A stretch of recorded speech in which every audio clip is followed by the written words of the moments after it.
that thing is, the phenomenon that we feel we can't live up to what we thought we could do, or we can't live up to a promise, or if the stress does not come from ourselves, which those two would be examples of, then the stress often comes from the outside, of course, if there is the imminent threat of impact, of injury, of harm, of even death from the outside. That, of course, causes a stress reaction in our biology as well. How does stress express itself? Physically, by creating biochemicals at an amount that is not normal. We all know about the adrenaline that gets increased, right? We all know about the cortisol that gets increased. And then there's another one called, and I keep messing this up, it's endoadrenaline, is it? Let me just check here. There we go.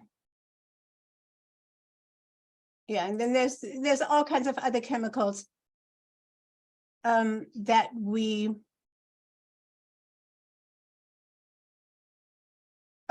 norepinephrine and adrenocardiotropic compounds. So all these, we have found names for all these particular molecules, but the point is that the physical biochemical reaction to emotional and mental stressors, whether they come from our own disappointment in our own performance, or whether they come from the outside forced upon us by threats. These biochemical reactions are so real that they cannot be denied. 30, 40 years ago, people would say, it's all in your mind, just calm down, you'll be fine. And then we found that there are literally, of course, biological alterations taking place in our physiology. Now, let's list a few more things that cause stress and how stress expresses itself.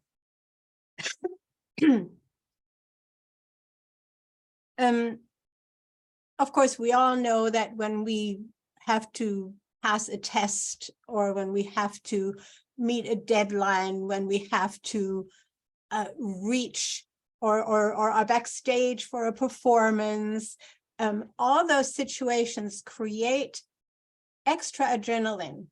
Just to give you an example of the more fun version, every time I would be on a film set or backstage before a performance, my entire physiology would change. For example, we were once shooting a scene that was supposed to be in a warm climate, in a summertime climate, but it was really, really cold outside. And I was in this light little dress, and but the moment camera rolled, there's just so much adrenaline in you that you do not feel cold. I was very warm and very fine. And it's only after those extra adrenalines subside that the body will have the reaction of, oh, I'm cold. Which is another phenomenon. So there is a positive element, of course, in creating those extra chemicals that help us survive an imminent threat, for example, or a situation like that. But when that situation lasts longer than a short stressor period of time, that's when it becomes all kinds of other things, such as anxiety, right? We literally call it anxiety. So stress that is a necessary thing for a short event becomes something that eats away at us over time if it stays there. and we get into a constant state of anxiety where we can't relax.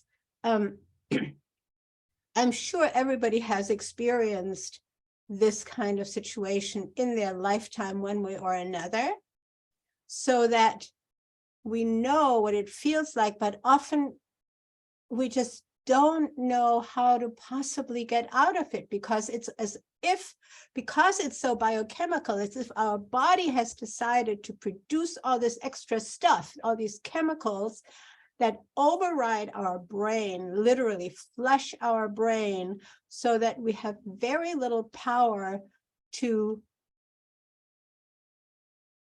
put that back into place, right? When it's biochemical, there seems to be harder to I don't want to use the word mitigate all the time, but to disperse that again. And while there are methods of doing that, the fact that we all want to live, we all want to continue living a meaningful life, seems to be the biggest driver of this need to create the stress that then allows us to survive yet the next stressful situation. Yes, and we get into this constant stress being. So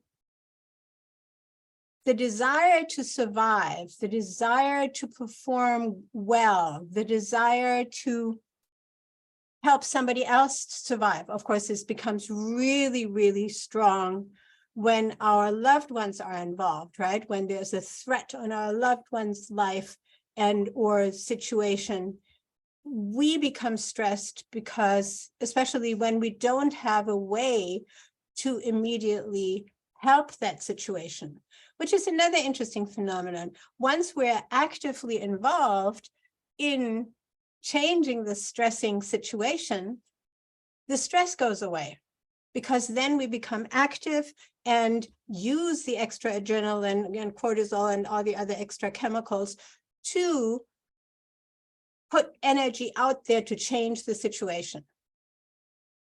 And because in today's world, we so often don't have a way to get actively involved to change the situation, that the stress persists. An example.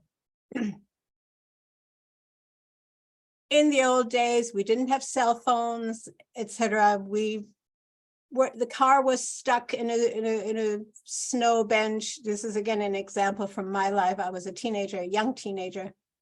You know, there was no cell phone help, 911 or whatever, so we had to dig ourselves out of that snow pile where the car was literally halfway down the slope.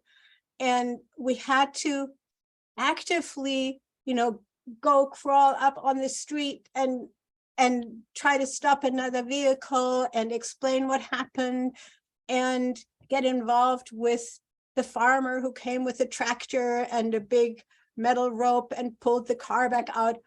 When we have a means of getting actively involved in changing the situation that causes us the stress dissipates, because we're using that adrenaline for the handling of the changing of the situation. And then we get dopamine out of it. We get serotonin in the end, we got that done. Wow. That was a challenge, right? That was something. And now we were actively participating in getting it done. But when your stress comes from some out there forces suddenly raising all the prices, and you go into a store and you can't afford the things you want to buy for food and or your business, etc. When the stress comes from, your car breaking down and you don't have that collaboration of other people helping you out, you don't have that farmer who's coming with a tractor, but you sit there helplessly. So stress is very deeply connected with helplessness. Does that make sense? We don't think of it that way, right? Christine gives it the thumbs up. So when we are not in our power to impact the situation that causes us stress, it impacts us the more, and we feel degraded by it because we can't actively change it. We feel disempowered by it because we can't actively change it.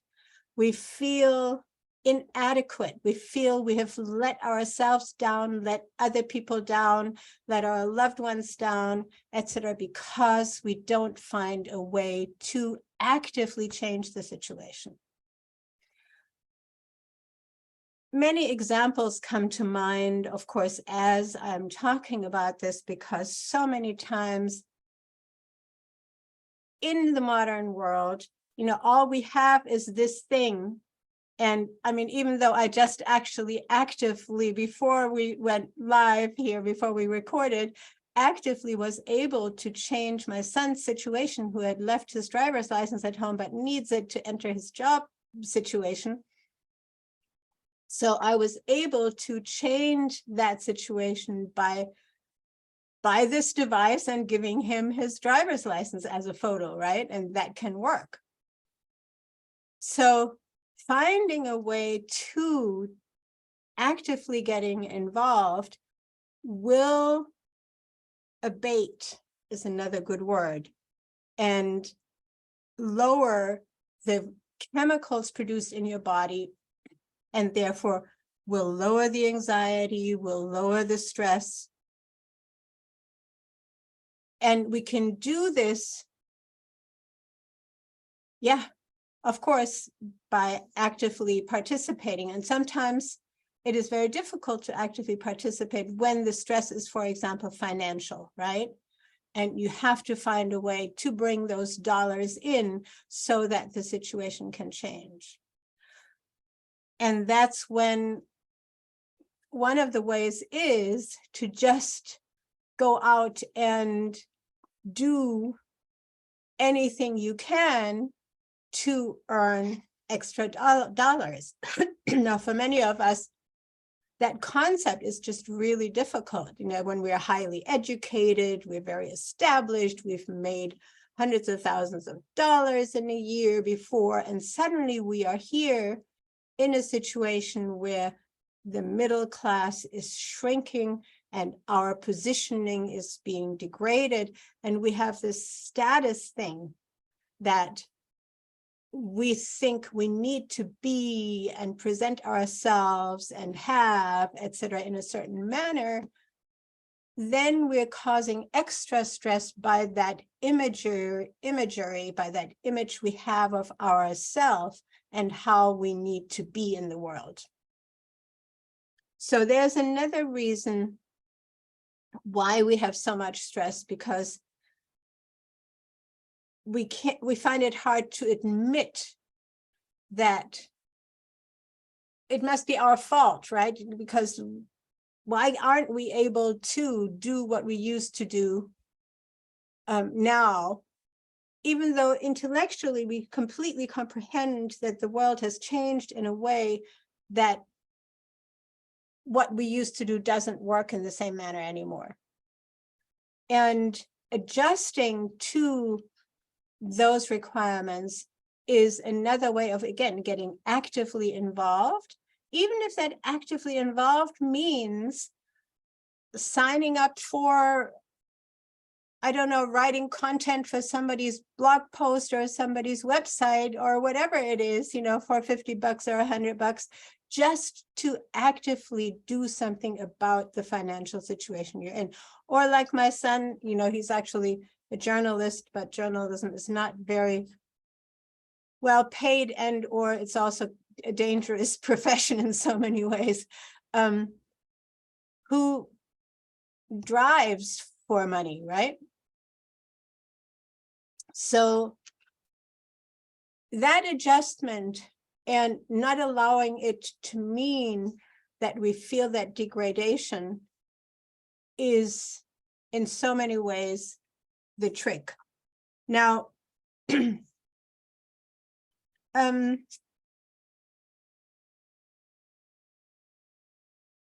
I wanted to speak also to this idea of the mind. Can the mind cause illness? Can our emotional, whatever that is, cause illness? Because of course, in modern medicine, it's all just biological stuff, but they have to admit more and more that, oh yes, if the stress is not something that is physically somebody hitting you over the head or somebody kicking you in the back that causes an injury and a chemical reaction, but if it is something that is indeed coming from an intellectual or intelligent understanding of a situation that is told us, for example, the day that your boss walks in and says, well, we don't need you, don't come back on Monday, right? When I first heard that is even possible in the United States after, when I came from Zimbabwe and then Europe, or both countries, I was flabbergasted that is even possible. But the impact that I can see in people and that I imagine, and of course, seeing people around me, knock on wood, it hasn't really happened to me like that, but that of course is an entirely mental, emotional process, processing that information and realizing the consequences it will have in our physical existence, paying the rent or the mortgage or the car payment or the food for the kids, or do we have to cancel the trip, or all of that impacts us mentally, emotionally, and then the body reacts. Actually, the body doesn't just take much time to react. It reacts immediately with cold sweat or with weird feelings. It can also react immediately with our bowels releasing everything that was ever in there. It feels like I have had that happen to me when I had to close down my business, my factory in particular, my food factory. So there are all kinds of ways in which stress impacts us physically, and I want to elaborate a little bit more on that. But it is almost always, well, that's what we call stress today. It's always that our mind perceives something, understands something, and then the body reacts. Because there is no denying anymore that, of course, everything that happens in your mind, soul, brain, heart, emotional setup has a reflection or a strong mirror in your physical existence.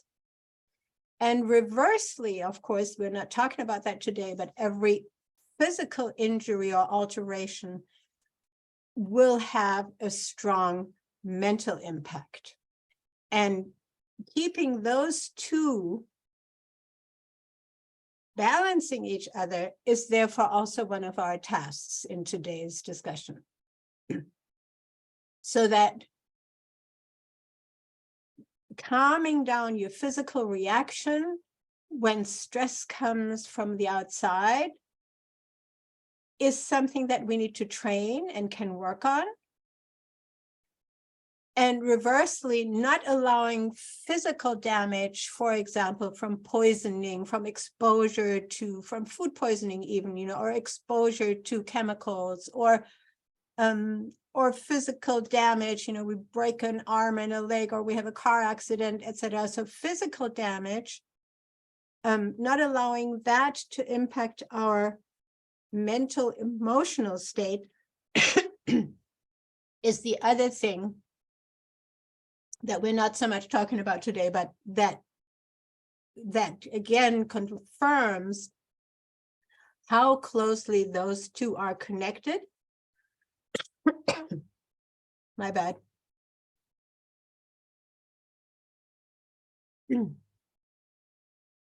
And we want to understand that, of course, when we talk about stress, we talk about our mental, emotional well-being and how we can handle those informations, those situations that impose stress upon our being.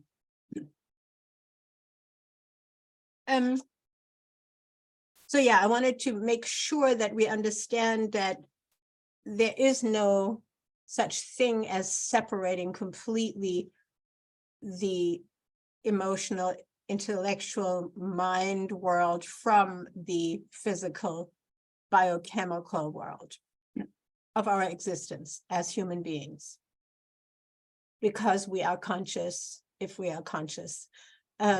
Now, what does medical industry do when you're too stressed out, when people are stressed out and they have anxiety, and there is now the extra cortisol leads to blood clots and high blood pressure and heart disease and possibly kidney failure, etc. So all of these things can happen as a physical reaction to ongoing stressors in the emotional, mental arena. So the physical impact, therefore, then is treated by the medical world with counter chemicals, right? So then we dumb down the brain to try and mitigate the anxiety or the franticness or the jitteriness. And what we do is we actually disallow our own mind and soul or being to overcome the stress situation, to get actively involved in changing it, like we said earlier. So medication is therefore completely counterproductive to that stress mitigating ability that we have by getting actively involved in changing the situation. Make sense? So wherefore, for the longest time, it has befuddled me that humans would dumb themselves down instead of using even more brain to find the solution to a situation that puts things back in balance. So what we do, of course, with all anxiety medications is exactly that. We slow down the mental ability to find solutions. Now, of course, people who take those medications will say, that's not true, Johanna. We become calmer, and then we can think better, and then we can find solutions better. Yeah, and that's why you're on these medications for years and years. Doesn't look like a logical answer to me. So what do we do? Oh my God, it's late. And all these topics are so rich, right? Yeah, and also we could get sick from those things as well. So yeah, the medication is a big question mark. Yeah. Yes, not only, I mean, of course, I'm talking today about getting sick from the stress, but of course, we then also can get sick from the medication that is supposed to stop this stress, and therefore it becomes a self-perpetuating vicious cycle. Yeah. So now what do we do though when we do get stress sickness or sick from stress, and it expresses itself, like I said, in so many ways? We can get sick from we can get sick in the stomach. That's often the first place where we we have all kinds of reactions. Either we get diarrhea, or we start vomiting, or we just feel nauseous and feel weak, or we get cramps and bloated, and there are all kinds of phenomena that happen in our digestive tract as a reaction to that extra stress and those extra stress chemicals that suddenly show up in the body and create havoc. Then there's, like I said, then there's the whole heart arena. Our heartbeat increases in stress situations. Our blood pressure rises, and the blood flow becomes inconsistent, so that there's more likelihood of blood clots and of all kinds of other heart issues. And then, of course, the liver and the kidney get interrupted in their functioning of cleansing the blood when there is all these extra biochemicals. So, and again, we often don't think about that, that the extra production, which come from our stress reaction to something, will put a huge burden on those cleansing organs, right? The liver cleanses the blood, the kidney cleanses the blood, and when there's too much of this added chemical load, those organs begin to fail to process all of that properly. So the cleansing doesn't happen properly. And therefore, what Christine is doing right now is so important, that we again and again allow our body to cleanse, so that all the systems calm down and we are in a state of better balance between what all the biochemistry should be in our body.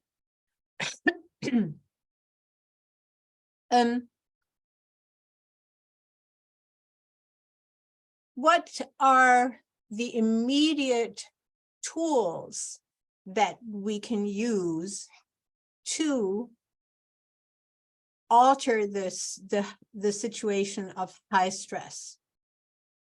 Now, when we get to the level of where our body is physically shaking, I've been there, so it's a weird thing. Again, your body just sort of overrides your mind and everything, and it just goes like, oh, and you think you have absolutely no power over it anymore with your mind.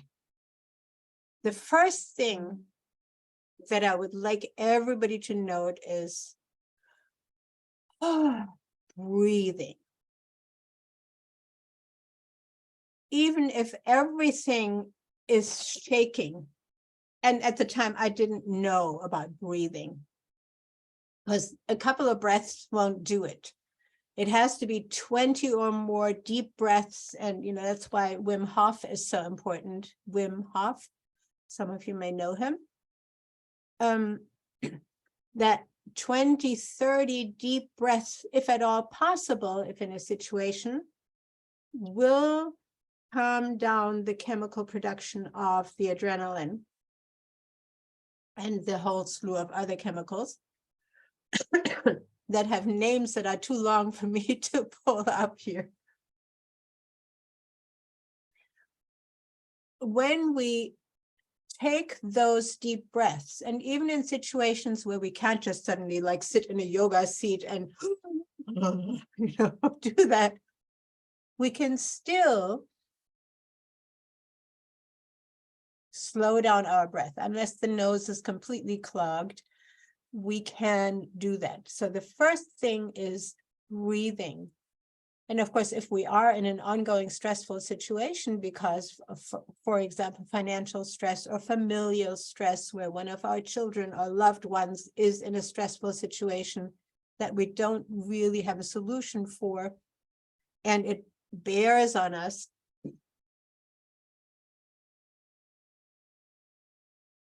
Then again, the breathing is the first thing. The next thing would be, if at all possible, get actively involved in a solution. It may not even be the solution to this problem that causes the stress, but in something else that you can solve right now. Find a solution. Get active.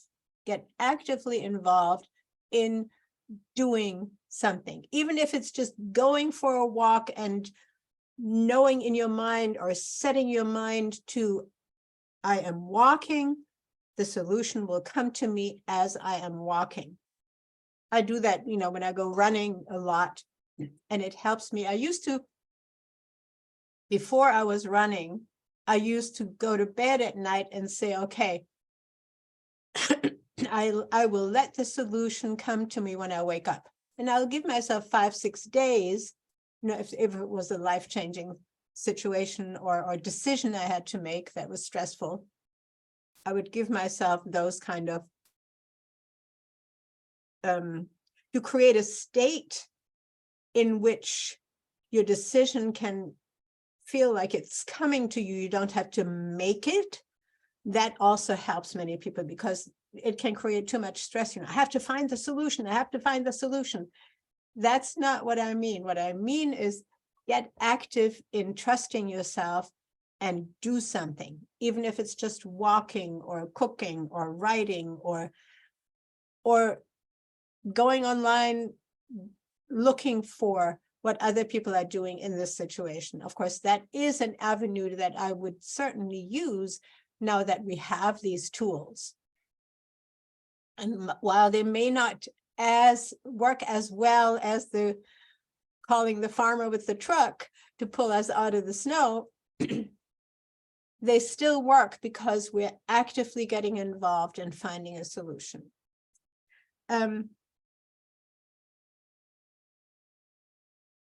Another point that I wanted to make that is very important in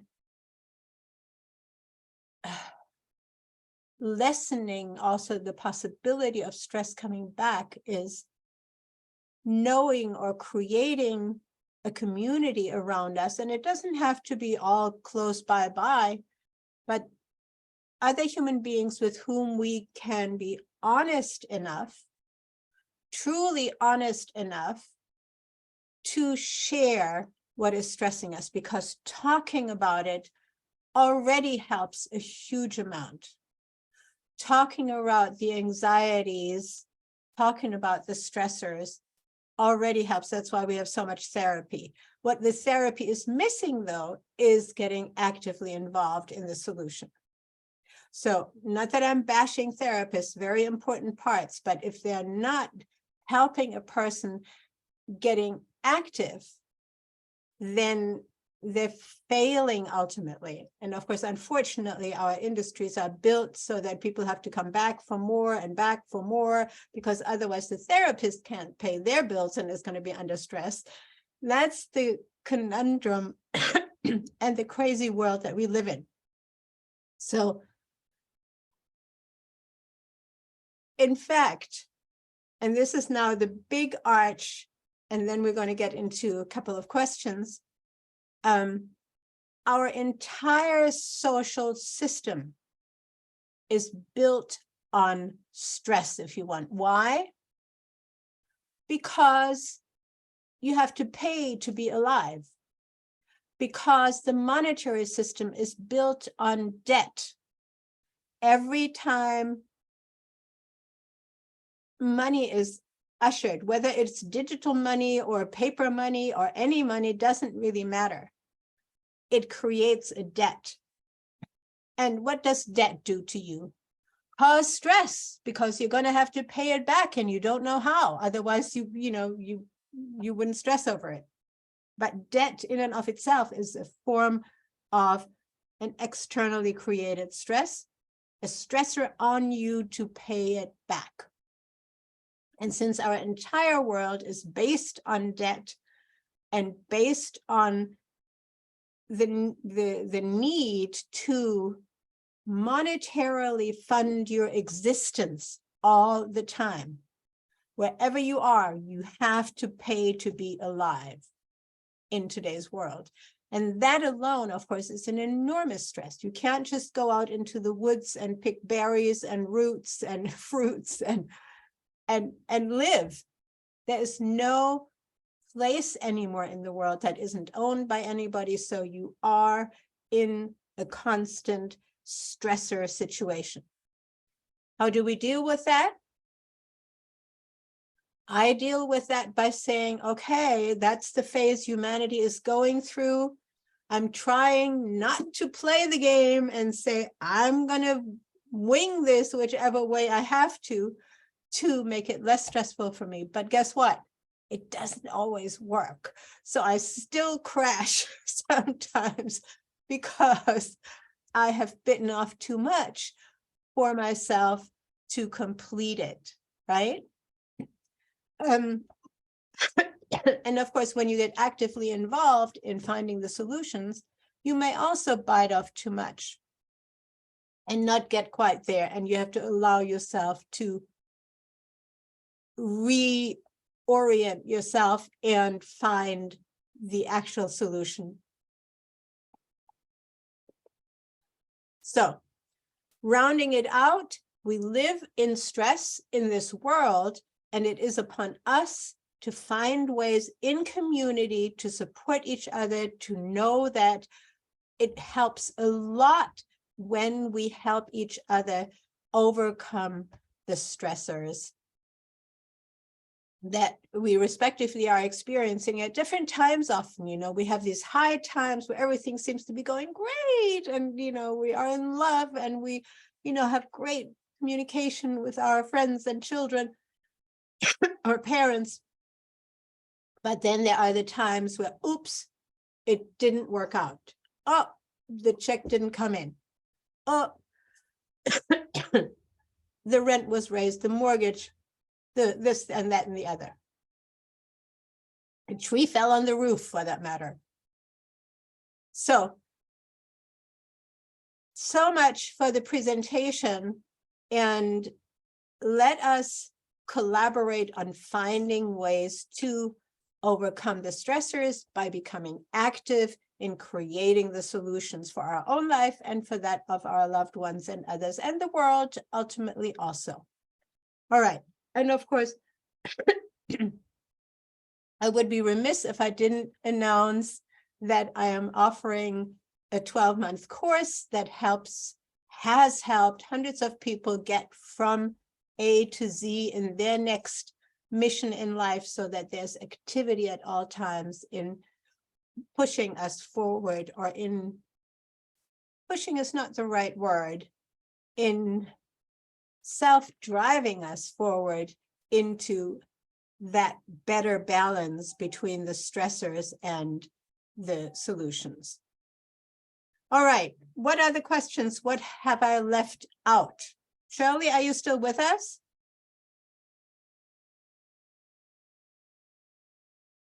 Okay, maybe you're not present.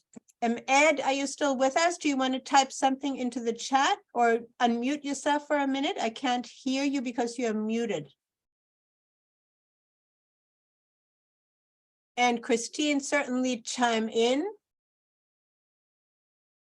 Anybody, you just unmute yourself and talk, and I will let you in. Maybe you could talk about how stress and inflammation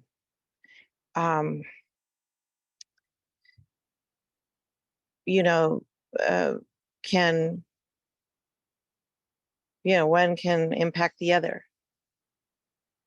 Oh, absolutely. Yes. So when we have that reaction, that stress reaction of the physical body producing all this adrenaline and cortisol, etc., it also stresses our immune system. It overburdens our immune system. And suddenly the immune system is not, if there is such a thing as a system that we call the immune system, which is basically the entire apparatus, the entire computer, if you will, that is our body, always fixing things where something is vulnerable at the moment. It does that all the time. I've talked about that a lot, that constant cell reproduction happens. And when there is too much stress and too much of this adrenaline production and cortisol and and it interrupts that repair system, then we become vulnerable. We call that, our immune system is weakened, and something will hit.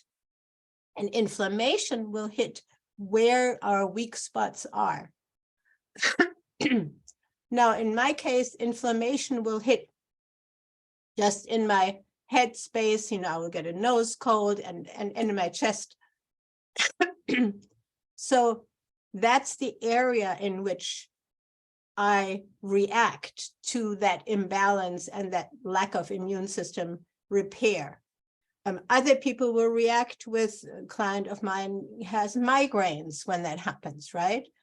But again, for her, it works very, very well to do the breathing, to do the self-talk, etc., that then calms down that inflammation literally and prevents a severe migraine. I have not figured out how to prevent my head inflammations about once a year, sometimes every other. There's, of course, another aspect to Tag, I have your driver's license here. Okay. That was the stress situation earlier.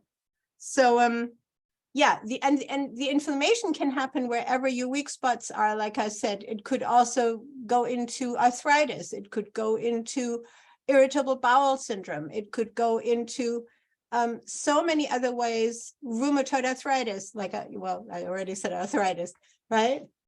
Pat? Yeah. Here it is. Okay, awesome. Okay. Thank you. Okay, as long as it worked, it kind of fit into my explanation of what causes stress, you know? Sorry it caused you stress. Well, it caused you stress too, right? I was a little worried, but it ended up working out fine. I mean, I'm Good. just Okay, so Alright. we're still live and we're still talking about stress. So no, it's all good. It was a good example. Love you too. And again, what helped the stress situation was the fact that there was community. It was possible for my son to call mom and say, can you quickly take a picture of my driver's license? Otherwise, I can't perform the job that I signed up to perform today. So there you have it. The importance of community cannot be negated at all.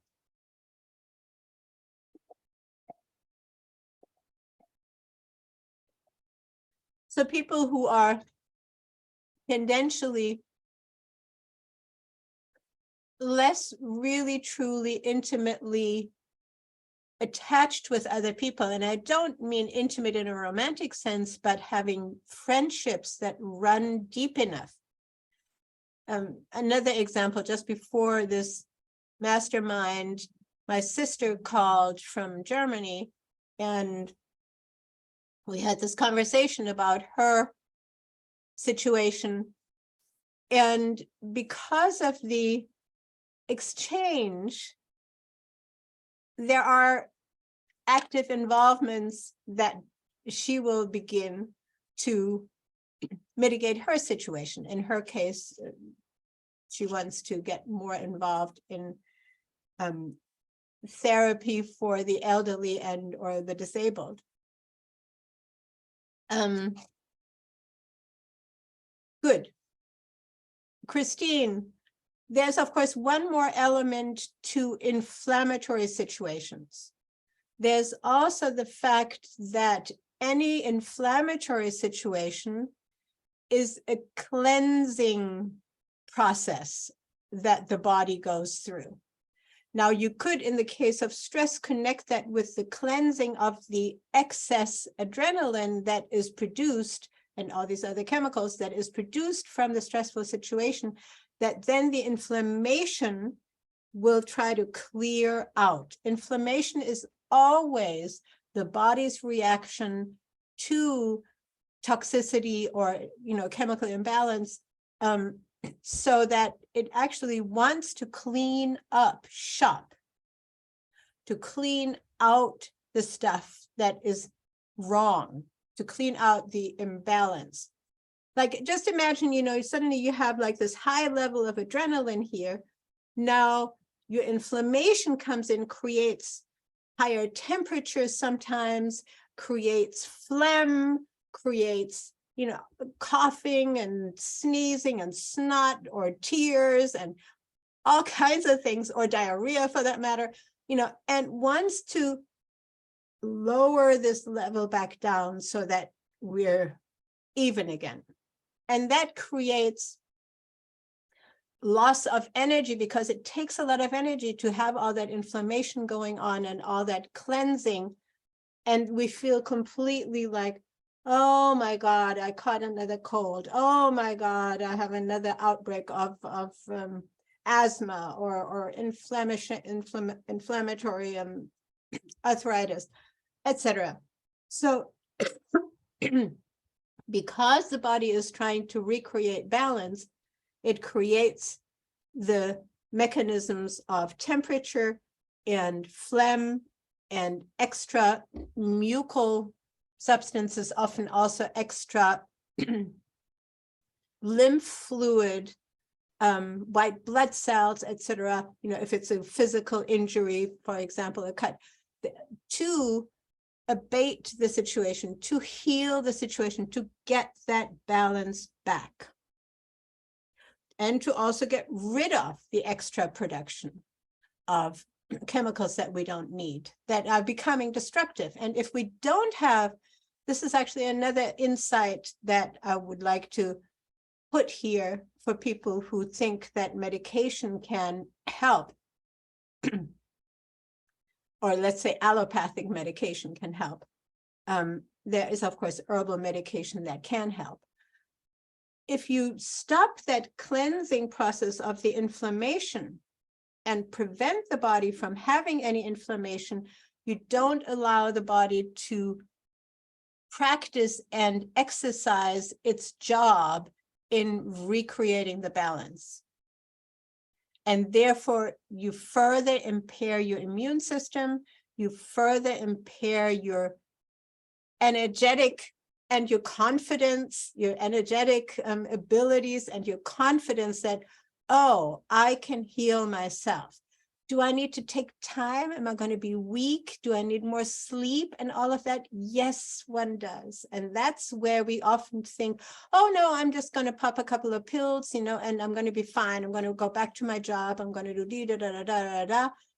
But it lowers our overall energy level, and it reduces our overall ability to self-heal, and therefore it reduces our longevity.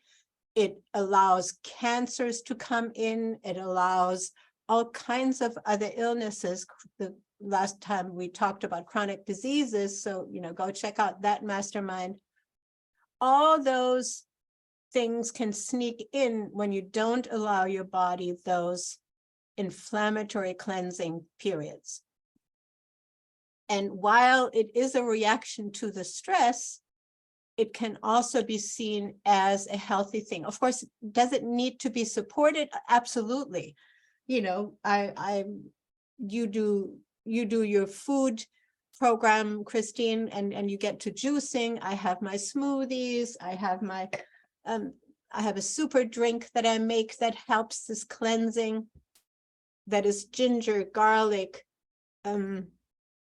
cayenne, a lot of cayenne, and honey, raw honey. So those 4 elements help, again, that cleansing process and make it easier on the body. We don't want the inflammation, of course, to get so big that it overruns the entire body and therefore makes the situation worse, and then it can't do the cleaning job that it wants to do. Does that answer your question? Far too much? Okay. All right. Now, Ed, I'm seeing you in here, but I am not hearing or seeing you. Can you unmute? I can't unmute you, you know, you have to do that yourself. I can only ask you to. But you may not be on visual. Okay. Good. We're going to do one more question and then we're going to wrap it up. The stress mastermind.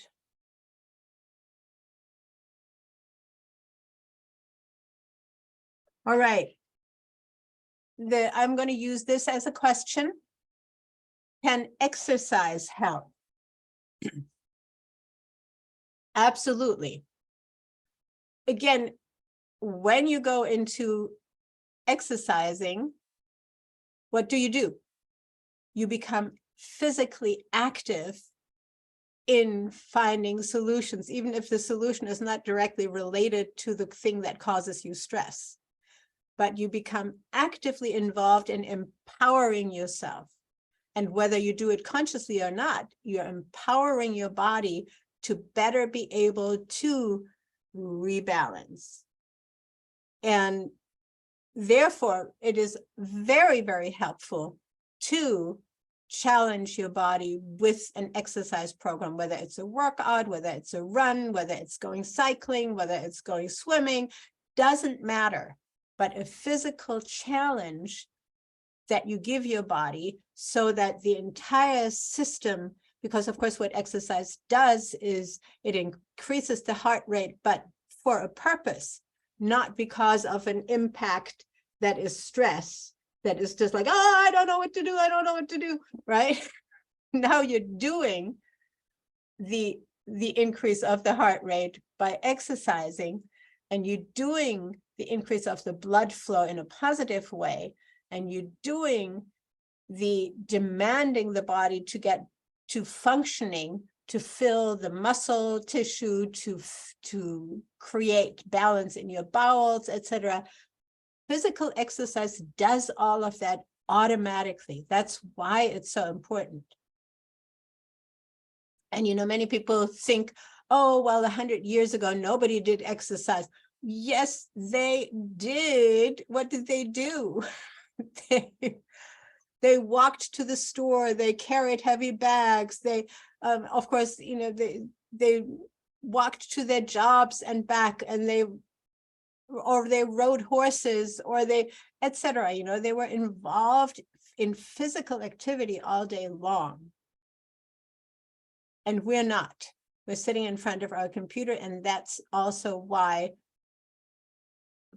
finding the active involvement in the solution for your stressors, for the stress that you're experiencing, is so much more important now. It doesn't automatically happen because we don't automatically physically continue our life, automatically physically exercise as we would have done 100 or 200 years ago. So yes, exercise is very, very important and is an absolute component of mitigating stress. And of course, you know, to me, the biggest mitigator may actually be sitting back and saying, this is what humanity goes through right now. So I'm a part of that. I have to go through shit too. And I can get involved wherever possible and get to the next day, the next week, the next year, the next project by doing actively what I need to do next. And again, I want to invite everybody to come work with me if you need that help, if you need that putting things into perspective and finding out what for you is the next step. So connect with me wherever you see this because this will go on my YouTube channel. Wherever you see this, connect, or make a comment somewhere that you like to find out more about the how to go about things in your own life and situation so that you can mitigate your own stresses. And you see, for me, just having talked about it now for an hour has meant that I feel a lot more centered and a lot more at ease with, well, this is the way everybody lives right now, or 99.99% of the world population, because we, the human beings, are those who have taken it upon themselves to lead, and again, in air quotes, humanity, have created this debt and stress situation for us all. To grow out of that, there are ways. We just have to create new systems, and we have to work with each other in communities, communicating and being there for each other. And you will see it makes a huge difference.